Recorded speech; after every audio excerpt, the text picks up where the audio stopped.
Hello guys. आज हम आपके लेके आए हैं एसी थ्योरी चैप्टर के क्वेश्चन एंड आंसर का पार्ट 1।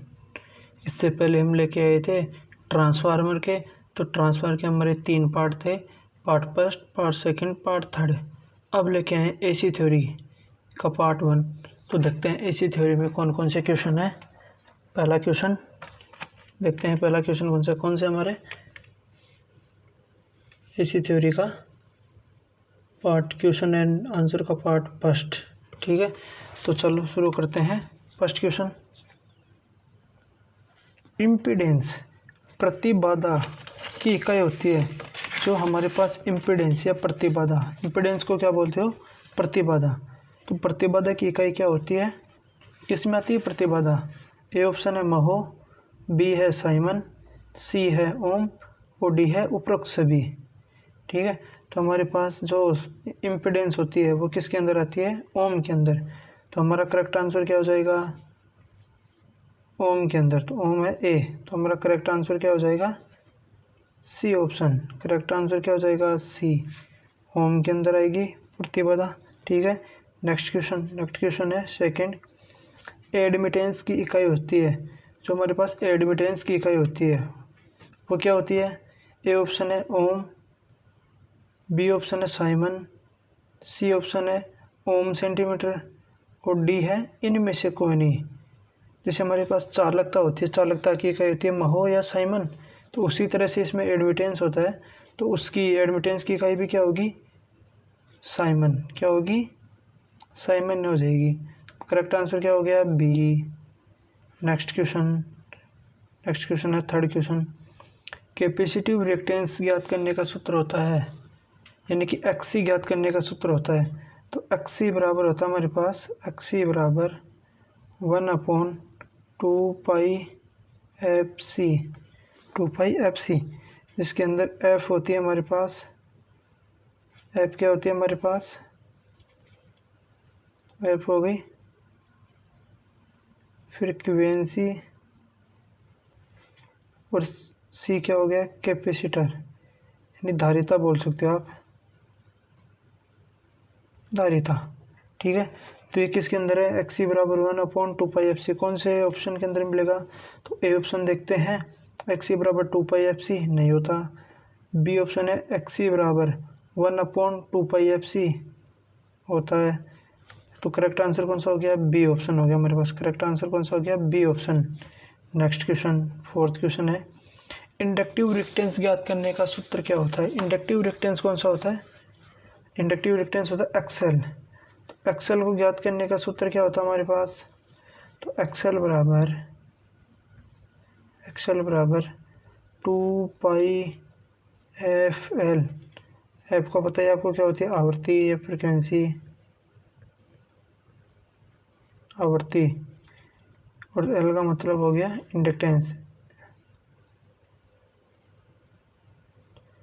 इंडक्टेंस, ठीक है। तो एक्सेल बराबर क्या होता है? 2πfl। तो देखो एक्सेल बराबर 2πfc नहीं होता, एक्सेल बराबर 1/2πfc भी नहीं होता, एक्सेल बराबर 2πfl। तो कौन सा आंसर सही हो गया? C option. तो करेक्ट आंसर क्या हो गया? सी। चौथे क्वेश्चन का आंसर क्या हो गया? सी।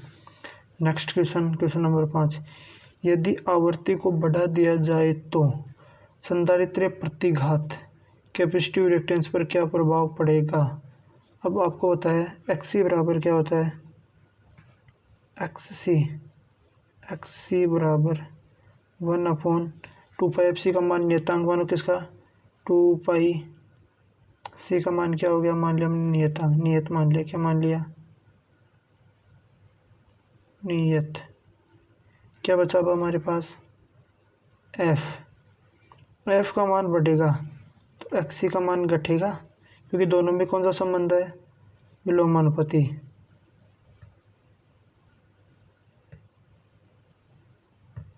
कौन सा संबंध है? विलोमानुपाती। जब इसमें क्या बढ़ा रहा है? आवृत्ति को बढ़ा दिया जाए तो संधारित्र प्रतिघात यानी एक्सी का मान क्या होगा? कम होगा। तो हमारे पास ऑप्शन क्या आएगा? करेक्ट आंसर क्या हो जाएगा इसका? करेक्ट आंसर हो जाएगा हमारे पास ए ऑप्शन, घटेगा। ठीक है, आवृत्ति को बढ़ा दिया जाए तो घटेगा। नेक्स्ट क्वेश्चन नंबर 6, यदि आवर्ती को बढ़ा दिया जाए तो प्रेरणिक प्रतिघात इंडक्टिव रिएक्टेंस पर क्या प्रभाव पड़ेगा। एक्सएल बराबर 2πfl, एक्सएल बराबर 2πfl। इसका मान बढ़ा दिया, दोनों में कौन सा है, समानुपाती। जब एफ बढ़ेगी तो एक्सएल भी क्या होगा, बढ़ेगा। इसमें क्या आएगा, बढ़ेगा। तो करेक्ट आंसर क्या होगा हमारा, करेक्ट आंसर हो जाएगा C option, correct answer C. Next question, question number 7। यदि संधारित्र प्रतिघात XC का मान 10 ओम है, अब यदि आवर्ती को 2 गुना कर दिया जाए तो धारित्र प्रतिघात का मान क्या होगा। XC का मान कितना है, 10। F कितनी होगी मान लिया हमने। तो अब ये बोल रहा है किसको 2 गुना कर दिया, F को 2 गुना कर दिया, किसको, F को 2 गुना। तो अब आपको पता है XC बराबर 1/F मान के F, इसका मान कितना है 10। इसका मान 2 गुना कर दिया तो ये क्या हो जाएगी, आधी हो जाएगी। जैसे 10/2 तो 5 हो जाएगी हमारे पास, क्या हो जाएगा, 5 ओम आ जाएगा इसका। तो 5 ओम कौन किसके अंदर आ रहा है हमारे पास, ऑप्शन नंबर बी। तो करेक्ट आंसर कौन सा हो गया, ऑप्शन नंबर बी। यानी 2 गुना कर दिया तो आधा हो जाएगा, क्या हो जाएगा। अगर अब इसमें फ्रिक्वेंसी को आधी करता यानी कम करता तो हमारे पास 2 गुना बढ़ जाता, लेकिन इसने क्या कर दिया, फ्रिक्वेंसी को तो 2 गुना कर दिया, जबकि XC का मान क्या होगा, फ्रिक्वेंसी से आधा हो जाएगा। कहने का मतलब XC पहले की अपेक्षा आधा हो जाएगा। ठीक है। Next question, question number 8। यदि प्रेरणिक प्रतिघात का मान 20 ओम है, अब यदि आवर्ती को 2 गुना कर दिया जाए तो प्रेरणिक प्रतिघात क्या होगा। इसमें है XL बराबर 2πfl। अब इन दोनों में क्या है संबंध, XL बराबर F समानुपाती, ये बढ़ेगी तो ये भी बढ़ेगी। इसको क्या कर दिया इसने, फ्रिक्वेंसी को 2 गुनी, F को क्या कर दिया 2 गुनी। तो XL भी क्या होगा, XL भी क्या हो जाएगा 2 गुना। तो 20 × 2 क्या हो गया 40। तो क्या हो जाएगा हमारे पास 40। कौन से ऑप्शन में, सी ऑप्शन में। तो करेक्ट आंसर कौन सा हो गया, सी ऑप्शन। कौन सा हो गया, सी ऑप्शन। हाँ, हमने पहले ट्रांसफार्मर चैप्टर के क्वेश्चन डाले थे, पार्ट 1, पार्ट 2, पार्ट 3 में, 3 पार्ट में डाले थे। अगर आप हमारे चैनल पर नए आए हो तो हमारे चैनल को लाइक करो, शेयर करो और सब्सक्राइब करो, और अपने दोस्तों के साथ ज़्यादा से ज़्यादा शेयर करो, जिससे हमारे आने वाली वैकेंसी में उनका फ़ायदा निकले। वैकेंसी में बहुत से क्वेश्चन आपको रिपीट होके आएंगे एग्ज़ाम में, तो इसलिए एग्ज़ाम की दृष्टि से बहुत महत्वपूर्ण क्वेश्चन है, और अपने दोस्तों के साथ भी शेयर करो। तो क्वेश्चन नंबर 9, क्वेश्चन नंबर 9 में देखते हैं, शुद्ध प्रतिरोधी परिपथ के लिए शक्ति गुणक का मान होता है। जो शुद्ध प्रतिरोधी परिपथ होता है उसके अंदर प्रतिरोधी परिपथ, शुद्ध प्रतिरोधी परिपथ के लिए शक्ति गुणक का मान क्या होता है। तो क्या होता है हमारे पास, शुद्ध प्रतिरोधी परिपथ होता है, इकाई होता है, क्या होता है, इकाई होता है। तो इसका करेक्ट आंसर क्या हो जाएगा, डी ऑप्शन। करेक्ट आंसर हो गया D. Next question, question number 10। शुद्ध कैपेसिटर के लिए शक्ति गुणक का मान होगा, शुद्ध कैपेसिटर के लिए होगा 0। शुद्ध कैपेसिटर के लिए क्या हो जाएगा 0। तो 0 कौन से ऑप्शन में मिल रहा है आपको, 0 मिल रहा है ए ऑप्शन में। तो करेक्ट आंसर कौन सा हो जाएगा, A option. Next question 11 number, शुद्ध इंडक्टर के लिए शक्ति गुणक का मान होगा। जो शुद्ध इंडक्टर होगा उसमें भी शक्ति गुणक का मान क्या होगा, 0 होगा। क्या हो जाएगा, 0 हो जाएगा। तो करेक्ट आंसर क्या हो जाएगा, ऑप्शन नंबर ए। ठीक है। अब इसमें ध्यान रखो, एक तो होता है शुद्ध प्रतिरोधी, कौन सा, शुद्ध आर, शुद्ध सी,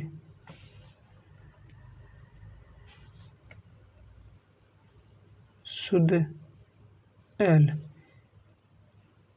जो आर,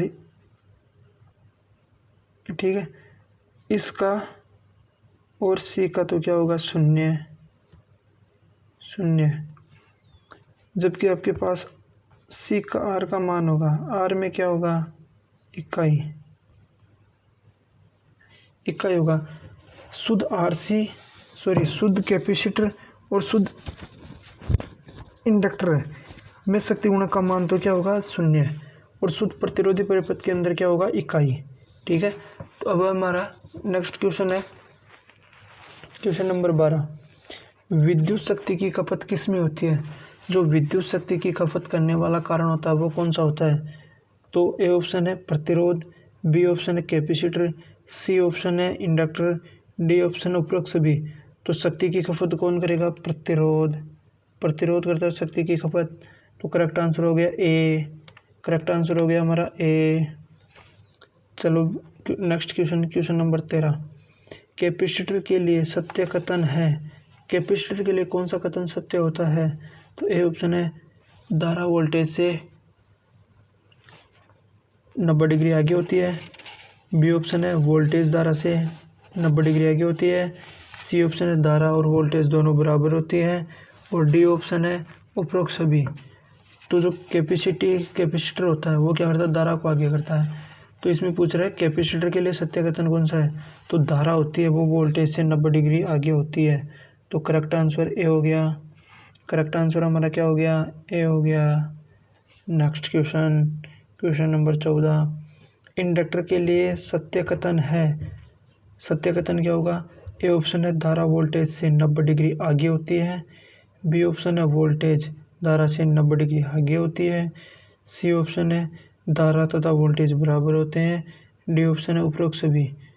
तो हमारे पास करेक्ट आंसर क्या हो जाएगा, जो इंडक्टर होता है, चौक होता है, वो क्या करता है, धारा को वोल्टेज को आगे करता है, धारा को स्टॉप करता है। तो यहाँ पर जो वोल्टेज होगी वो धारा से 90 डिग्री आगे हो जाएगी। तो करेक्ट आंसर हो जाएगा बी। करेक्ट आंसर कौन सा होगा, B option. Next question, question number 15। Form factor ज्ञात करने का सूत्र क्या होता है?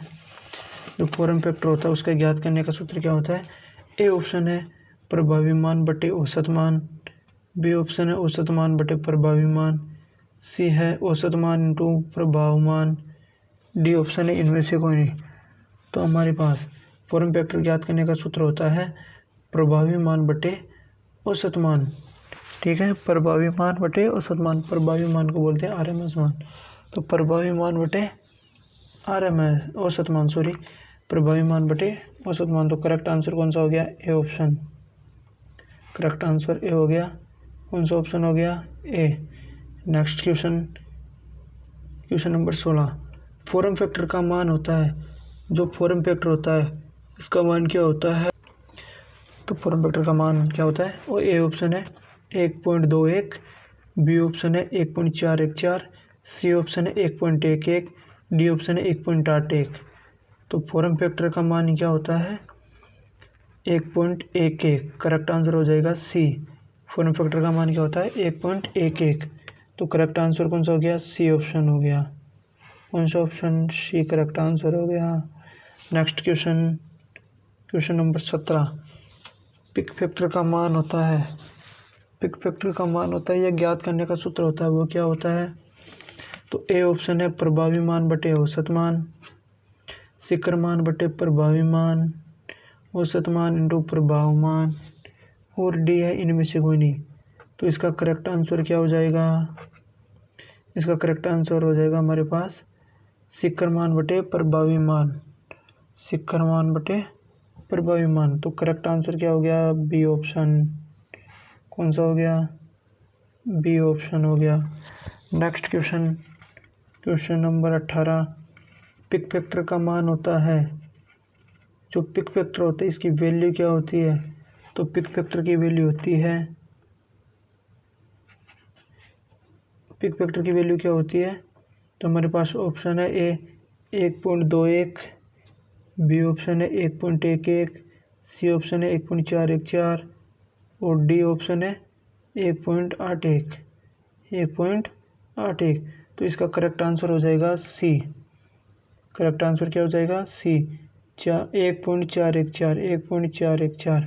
तो करेक्ट आंसर क्या हो गया हमारे पास, सी ऑप्शन हो गया। क्या हो गया, सी ऑप्शन हो गया। तो नेक्स्ट क्वेश्चन, क्वेश्चन 19, प्रत्यावर्ती धारा का आरएमएस मान किसके बराबर होता है? यानी आरएमएस मान की वैल्यू क्या होती है किसकी? आरएमएस बराबर होता है 0.707 I M A X I max या आई एम। तो इसमें दे रखा है ए ऑप्शन में 0.707 आई एम, बी ऑप्शन है 0.637 आई एम, सी ऑप्शन है 0.876 आई एम और डी ऑप्शन है 1.414। यहाँ पर सॉरी, यहाँ पर क्या आ जाएगा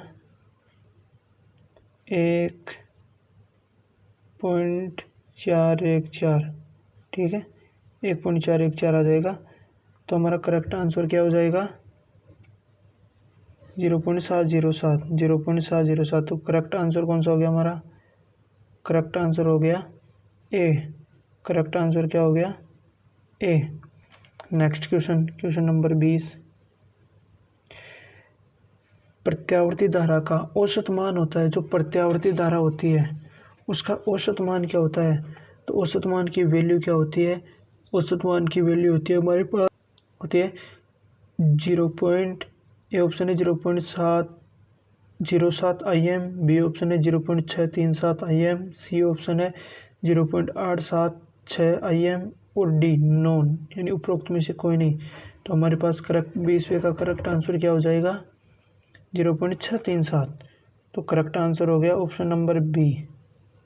option number B correct answer हो गया 0.37 आई एम, 0.637 आई एम, ठीक है। Next question, question number 21, question number 21 का क्वेश्चन है कैपेसिटर किसका विरोध करता है? जो संधारित्र होता है वो किस युक्ति का विरोध करता है और किसको जाने देता है? तो हमारे पास जो संधारित्र होता है कौन सा होता है? संधारित्र होता है। इन दो चालक पदार्थों के बीच में एक अचालक भर दिया जाता है। क्या भर दिया जाता है? अचालक भर दिया जाता है, ठीक है। कौन सा पदार्थ भर दिया जाता है? अचालक पदार्थ भर दिया जाता है। तो ये क्या करता है? वोल्टेज को प्रभावित नहीं होने देता। तो ये वोल्टेज को प्रभावित नहीं होने देता। तो ये किसका विरोध करता है? वोल्टेज का। किसका विरोध करेगा? वोल्टेज का। तो correct answer B. Next question, question number 21, inductor. हमारे पास इंडक्टर किसका विरोध करता है? जो चौक होती है, क्या होती है? ये चौक होती है। ये चौक क्या करती है? धारा का विरोध करती है। किसका? धारा का। और करंट वोल्टेज को क्या करती है? जाने देती है। तो इसमें पूछ रहा है कंडक्टर किसका विरोध करता है या प्रेरक किसका विरोध करता है? धारा का विरोध करता है, ठीक है। तो करेक्ट आंसर क्या हो गया? ए। करेक्ट आंसर क्या हो गया इसके अंदर? A option. Next question, question number 23, संधारित्र में संचित ऊर्जा कहलाती है। जो संधारित्र के अंदर, संधारित्र होता कैसा है? ये संधारित्र है हमारा। संधारित्र के अंदर जो ऊर्जा होती है, संधारित्र के अंदर जो ऊर्जा होती है वो क्या कहलाती है? विद्युत की स्थितिज ऊर्जा। इसके अंदर विद्युत की स्थिति यानी स्थिर ऊर्जा, स्थिर ऊर्जा जो किसी काम की नहीं होती, इसके अंदर विद्युत होती है। तो इसके अंदर करेक्ट आंसर क्या हो जाएगा? Option number B. Option number B correct answer हो गया, विद्युत स्थितिज ऊर्जा। नेक्स्ट क्वेश्चन, क्वेश्चन नंबर 24, प्रेरक इंडक्टर में संचित ऊर्जा कहलाती है। प्रेरक में संचित ऊर्जा कहलाती है। जो चौक में विद्यमान ऊर्जा होती है वो क्या कहलाती है? ए ऑप्शन है विद्युत चुंबकीय ऊर्जा, बी ऑप्शन है विद्युत स्थितिज ऊर्जा, सी ऑप्शन है गतिज ऊर्जा, डी ऑप्शन है स्थितिज ऊर्जा। तो आपको बताया अभी हमने पढ़ा था जो कैपेसिटर ग्रहण करता ऊर्जा वो तो क्या कहलाती है? स्थितिज ऊर्जा, जिसको बोलते हैं सी के द्वारा। अब बची गतिज ऊर्जा, ये काइनेटिक होती है और जो स्थितिज ऊर्जा होती है पीई होती है। ये तो गतिज ये होती है के ई काइनेटिक, जो ये होती है ये कौन सी होती है? पीई होती है, ठीक है। अब हमें पूछा है प्रेरक है, यानी जो चौक में ऊर्जा संचित होती है वो क्या होती है? वो होती है विद्युत चुंबकीय ऊर्जा। Correct answer A option. कौन सा हो गया? Correct answer A option. Next question, question number 25, last question आज का, क्वेश्चन नंबर 25। संधारित्र में संचित ऊर्जा ज्ञात करने का सूत्र होता है। ए ऑप्शन है 1Li का स्क्वायर अपॉन 2, बी ऑप्शन है mv square upon 2, 1 mv square upon 2, C option है cv स्क्वायर अपॉन 2 और डी है नन ऑफ दिस। तो करेक्ट आंसर क्या हो जाएगा हमारे पास? करेक्ट आंसर हो जाएगा सी। ठीक है, सी में क्या दे रखा है? करेक्ट आंसर हो गया सी। तो सी के अंदर क्या दे रखा है? एक लिख सकते हो 1/2 cv स्क्वायर। तो सी आंसर में क्या हो गया? 1/2 cv स्क्वायर। तो हम इसको इस तरह से लिख सकते हैं 1 cv स्क्वायर अपॉन 2 लिख सकते हैं। बात तो वही पड़ गई ना। हमारे पास आंसर क्या आ गया? सी ऑप्शन आ गया। ठीक है, तो हमारा आज का पार्ट फर्स्ट यहीं पर ख़त्म होता है। अब लेके आते हैं एसी थ्योरी का नेक्स्ट सेकंड पार्ट बहुत जल्द आपके लिए। तब तक के लिए राम राम, धन्यवाद। अगर आपको वीडियो कैसा लगा या हमें कमेंट सेक्शन में कमेंट करके बताइए। अगर वीडियो अच्छा लगे तो अपने दोस्तों के साथ इसको शेयर करना ना भूलें। ठीक है, धन्यवाद। नेक्स्ट पार्ट के साथ आते हैं अब पार्ट 2 के साथ। तब तक के लिए राम राम, धन्यवाद।